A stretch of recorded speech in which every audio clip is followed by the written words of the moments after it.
Nier Automata, episódio número 3. Play. Não são vendas, são lentes especiais.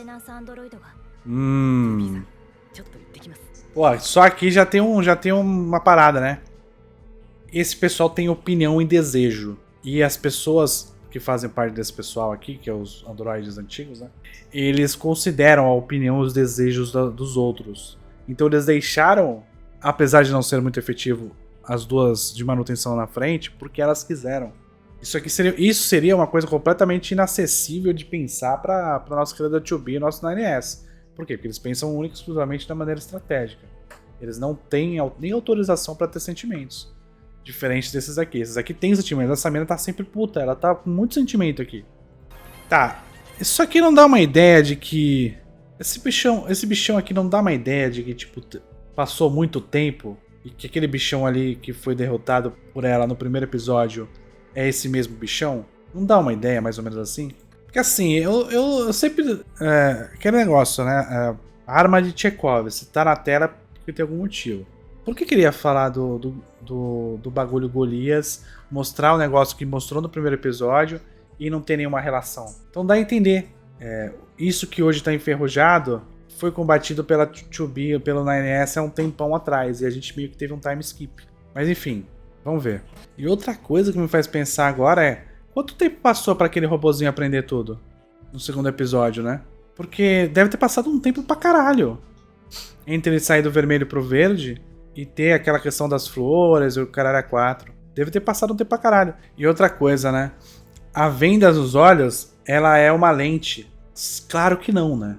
Claro que não é uma lente. O que ele tá querendo dizer é que você deixar de enxergar coisas te faz focar em outras coisas que são mais interessantes pro exército lá, né? Isso é óbvio. Você não precisa vir enxergar a realidade como ela é. Você precisa enxergar aquilo que você precisa enxergar para ter a sua função melhor. Diferente da galera aí que tá sem venda porra nenhuma. Segredo. O que tem na bolsa. Ela conhece a 2B, ela conhece. Ela meteu um não, mas ela conhece. Meio psicopata, hein? A existência era bucha mesmo, como eu tinha falado, né? A mina tem senso de humor. Também é mais uma característica mais humana do que, né? Qualquer outra coisa. Os nossos amigos não têm senso de humor. O 9S até tem um pouco. Quando ele meteu um segredinho assim, ele tem um pouquinho de senso de humor. A 2B não tem. Definitivamente ela não tem.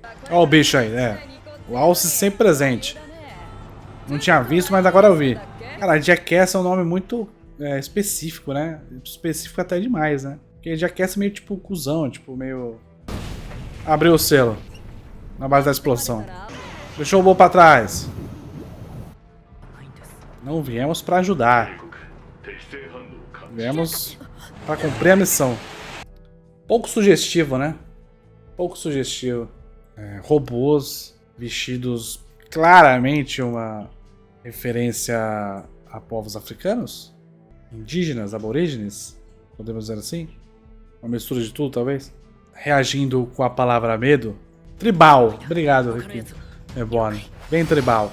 Socorro. Ele invade a mente desses seres. Porra, irmão. Tem uma história por trás. Uma história que a gente não conhece por trás, tá? Assim, o pessoal da Lua considera todo esse pessoal aqui, a resistência, apenas uma maneira de ajudar a controlar focos de rebelião robótica, enquanto eles vão onde importa pra eles de verdade, né? E é por isso que a 2B e o 9S estão aqui nessa missão, porque teve um contato lá do pessoal da Lua que parou de responder, e a partir do momento que parou de responder, você entende que tem ali alguma coisa importante. Aí manda o 9S da 2B lá para resolver a situação e entender o porquê que aconteceu o que aconteceu. Enquanto isso, a resistência tá ali para segurar a bucha mesmo, para ser bucha de canhão, e se sobreviver ótimo, se não sobreviver eu mando lá os androides mais fortes para resolver.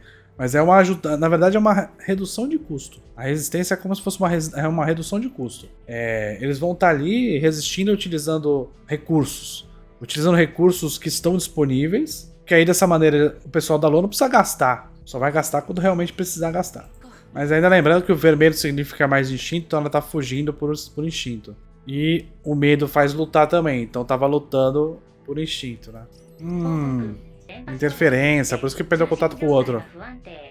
Bom, já falando de vírus no começo do episódio, dá pra pensar que pode ser alguma coisa nesse sentido, né? Ih, os amarelinhos. Ih, lá vem o boss, hein? Acharam o coração dos bagulho amarelinho. Lembrando que não tem inimigo aqui, tá? Pessoal transando, ó. Caralho. Desse jeito não vai dar, pelo jeito. Nasceu um ser... Um ser inteligente. Bala. Por que lutar? Por que bala? O medo. O medo do desconhecido, né? Claramente, né? Porque eles estão apenas reagindo sabendo que é um inimigo, mas assim... Mais ou menos. Eles não sabem o que tá acontecendo aqui. E o bicho tá falando... E o bicho não tá, nem atacou ainda. Tava só se defendendo, só se protegeu por enquanto. Assim, se a gente for comparar com a história humana...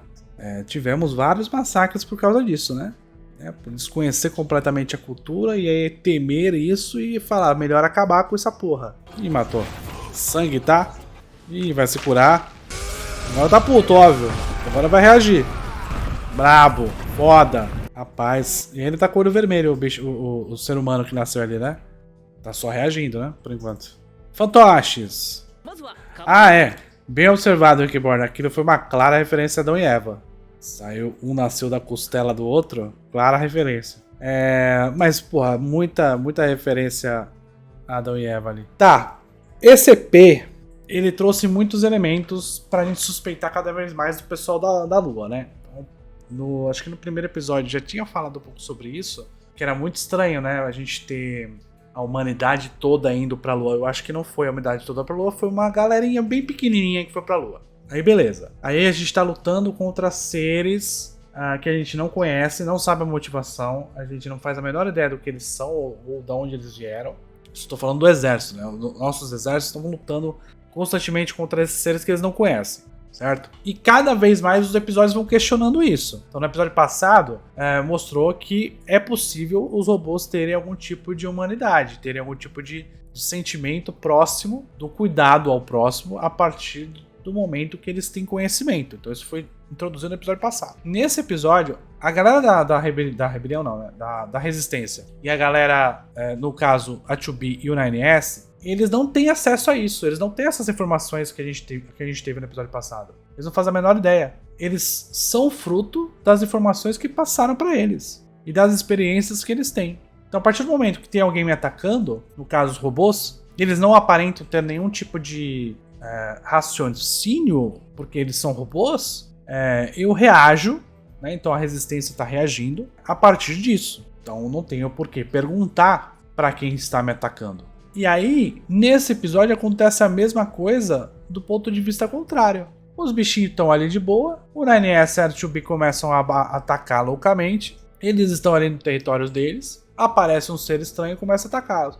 E eles reagem. Então tanto a resistência quanto os robozinhos estão reagindo nesse ponto aqui. E o que dá a entender é que a partir do momento que a gente tem consciência de comunidade, é a partir desse momento que a gente começa a ter a consciência de se defender de algo. Quando você não tem essa consciência, é muito fácil você atacar.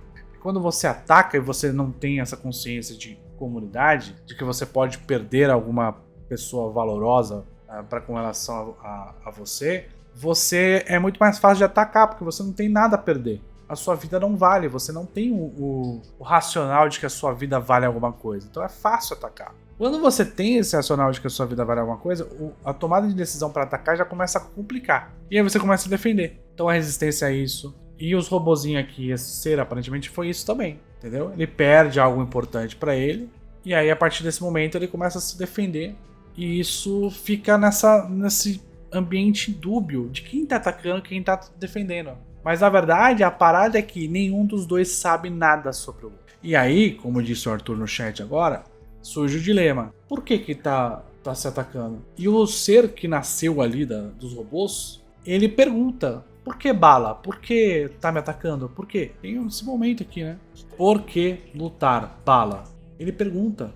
Porque ele não faz a menor ideia. Só que a partir do momento que estão atacando ele sem perguntar, ele tem que se defender. Então o que a gente está chegando numa conclusão aí com 3 episódios? Que guerras são feitas de não compreensão do próximo. Então você ataca sem entender, e essa questão de atacar ou defender, ela vai acabando se misturando a partir do momento que o embate continua. Quem atacou primeiro? Quem tá defendendo? Agora a gente já não sabe mais. Por quê? Porque isso se perde conforme vai prolongando o combate. E você perde várias coisas nisso. Você perde o porquê você tá atacando, o porquê você tá se defendendo, quais são as causas do embate. Isso vai se perdendo. Por quê? Porque é uma cadeia de respostas que é quase imparável. Enquanto os dois não pararem de atacar, na verdade, e querer fazer uma diplomacia para se entender, isso não vai acabar. Não tem como acabar. Então a guerra está se prolongando há anos. Por quê? Uma tem o intuito de acabar com a outra. Não existe nenhum dos líderes, né? Vamos supor que tenham líderes nesse caso, mas não sei.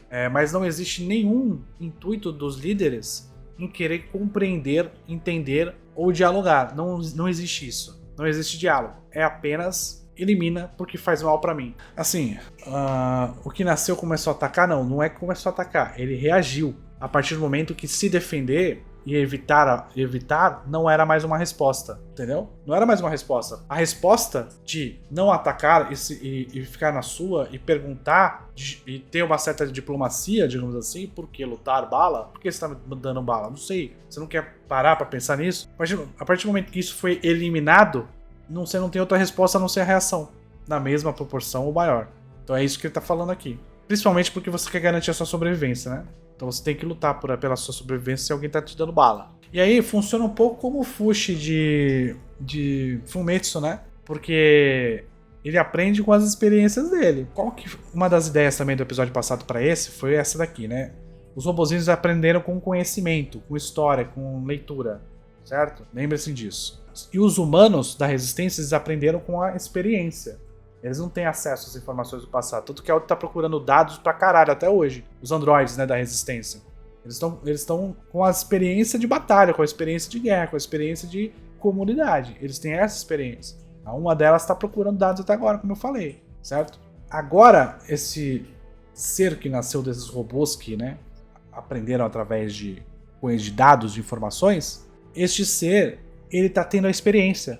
Ele está começando a experienciar o mundo e a relação com outros seres. A primeira experiência, que seria uma experiência pacífica, não foi bem sucedida. Então agora ele vai para uma segunda experiência. E aí, assim como o Fushi de Fumetsu, ele vai começar provavelmente a aprender várias coisas com essas experiências e com esses contatos com o mundo. Mas é isso. Muito bom episódio. Muito bom episódio. Eu acho que vai demorar pra gente ver o 4º episódio, infelizmente. Mas ele tá fazendo uma discussão aqui sobre humanidade, sobre guerra, sobre a gente não conhecer aquilo que a gente ataca, sobre o porquê a gente entra em conflitos, sobre como a gente é controlado, pessoas mais poderosas para tomar decisões que a gente não sabe por que a gente está tomando e a gente não está refletindo sobre essas ações, sobre como a gente fica cego para ser mais eficiente para essas pessoas que tomam essas decisões, né? Sobre como o contato com a realidade faz a gente questionar coisas, como é o caso da garota lá da resistência. Não importa a maneira como a gente aprende, aprender sempre te traz uma maneira de tomar decisões melhores. Então, assim, basicamente é isso aí.